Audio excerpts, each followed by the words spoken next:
Social মিডিয়ার মোহ যে কতটা ভয়ঙ্কর হতে পারে তার আরও একটি প্রমাণ মিলল উত্তর ত্রিপুরার ধর্মনগরে। ফেসবুক ইনস্টাগ্রামের আলাপ থেকে প্রেমের ফাঁদ পেতে এক নাবালিকাকে অপহরণ করে ভিন রাজ্যে নিয়ে যাওয়ার অভিযোগ উঠল এক যুবকের বিরুদ্ধে। তবে শেষ রক্ষা হয়নি। ত্রিপুরার পুলিশের তৎপরতায় পশ্চিমবঙ্গ থেকে গ্রেফতার হয়েছে অভিযুক্ত যুবক। দীর্ঘ 7 মাস ধরে চলছিল আলাপ। উত্তর ত্রিপুরার ধর্মনগরের এক নাবালিকার সঙ্গে সোশ্যাল মিডিয়ার মাধ্যমে ঘনিষ্ঠতা গড়ে তুলেছিল পশ্চিমবঙ্গের পশ্চিম বর্ধমান জেলার নারায়ণগঞ্জের বাসিন্দা প্রতীক শর্মা। অভিযোগ, গত 13 জানুয়ারি ধর্মনগরে এসে ওই নাবালিকাকে ফুসলিয়ে নিজের বাড়িতে নিয়ে যায় প্রতীক। নাবালিকা নিখোঁজ হতে পরিবারের তরফে ধর্মনগর মহিলা থানায় অপহরণের মামলা দায়ের করা হয়। ঘটনার গুরুত্ব বুঝে সঙ্গে সঙ্গে তদন্তে নামে পুলিশ। গত 16 জানুয়ারি পশ্চিমবঙ্গ পুলিশের সহযোগিতায় রানীগঞ্জ থেকে গ্রেফতার করা হয় অভিযুক্ত প্রতীক শর্মাকে। উদ্ধার করা হয় নাবালিকাকেও।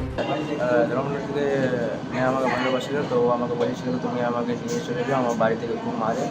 আমার মা স্টেপ মাদার আছে, আমার স্টেপ মাদারটা আমাকে খুব করে। আমার বাবা আছে গরম কাঠ নিয়ে আমার মুখে ঢুকিয়ে দিয়েছে। আমার কাকা আছে, ও আমার সাথে ভুল ব্যবহার করছে, আমার গায়ে হাত দিচ্ছে, এই করছে ও করছে। তো আমাকে নিয়ে যাও, আমি তোমার সাথে থাকবো, তো সে থাকবো, তাই আমি এসেছি, ওকে নিয়ে গিয়েছিলাম।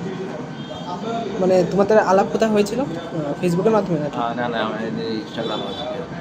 আজ অভিযুক্ত যুবককে ধর্মনগর আদালতে পেশ করেছে পুলিশ। নাবালিকার নিরাপত্তা নিশ্চিত করার পাশাপাশি পুরো ঘটনার নেপথ্যে অন্য কোনো বড় চক্র কাজ করছে কিনা তা খতিয়ে দেখছেন তদন্তকারী আধিকারিকরা।